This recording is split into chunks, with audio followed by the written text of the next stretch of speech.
তীব্র গরমে সুস্থ থাকতে হলে রাস্তার খোলা খাবার, ফুটপাতের পানীয় শরবত পান না করার পরামর্শ দিয়েছেন চিকিৎসকরা।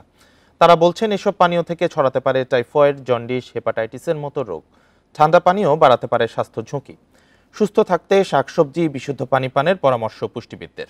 এলো বেক্সিমকো বন্ড, 15% মুনাফায় সর্বোচ্চ হারে সবার উপরে। এপ্রিল যেন সবকিছু পুড়িয়ে ছাই করছে।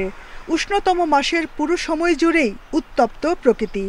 টানা তাপ প্রবাহে পুড়ছে দেশ, বিপর্যস্ত জনজীবন।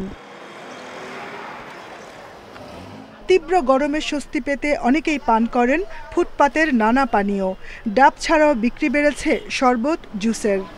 প্রচন্ড গরমের কারণে বেলের শরবত খেলাম, তা খুব স্বস্তি পাইলাম। যে অনেক গরম, তো এই জন্য কাঁচা আমের শরবত খেলাম, খুব ভালো লাগলো আর কি।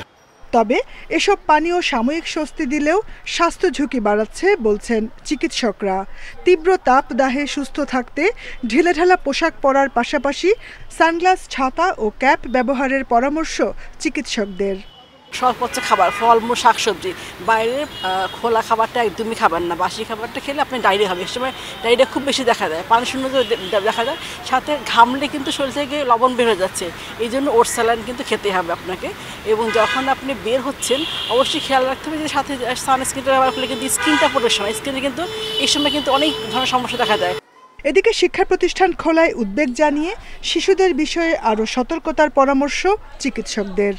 বাচ্চাদের চেয়ে বাপ মারও উদ্বিগ্ন বেশি। বাচ্চারা স্কুলে যাবে, বাইরে যাবে, দৌড়াদৌড়ি, লাফালাফি করবে। পুনর্বিবেচনা করে 5-7 দিন বাচ্চাদের একটু বন্ধই রাখলো আর কি। স্কুলটা বন্ধই থাকলে স্কুল কলেজ যাই থাক, যদি সম্ভব হয় অনলাইনে ক্লাস করতে পারে।